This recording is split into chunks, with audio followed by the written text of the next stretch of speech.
నమస్కారం.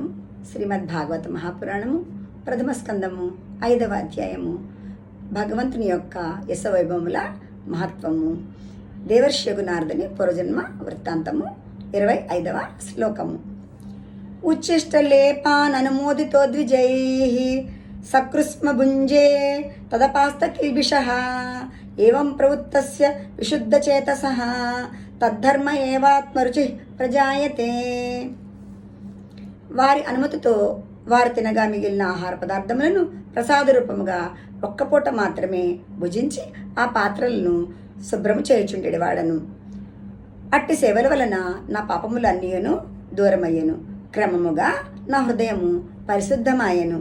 వారు చేయు భజనల యందును పూజల యందును నాకు అభిరుచి పెంపొందెను. 26వ శ్లోకము. తత్రాన్వహం కృష్ణ కదాః ప్రగాయతాం అనుగ్రహేణ శృణవం మనోహరాః తాశ్రద్ధయామేను పదం విశృణ్వతః ప్రియశ్రవస్యంగ మమాభవదృచిః.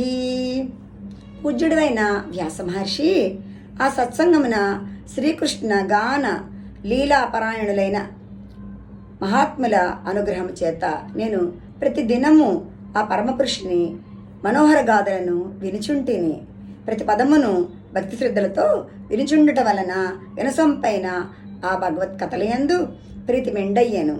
ఇదంతయును ఆ మహాత్ముల సత్సాంగత్యం వలన లభించినది. 27వ శ్లోకము. తస్మింస్తదా లబ్ధ రుచేర్మహామునే ప్రియశ్రవస్య స్ఖలితామతిర్మమ యయాదహే మే తత్సద సత్వమాయయా పశ్యే మయి బ్రహ్మాణి కల్పితం పరే. మహాముని, భగవంతునిపై నాలో గల భక్తిభావము ఏర్పడి పెంపొందుడితో మహాయశోవైభవములు గల ఆ ప్రభువునందు నా బుద్ధి స్థిరపడినది.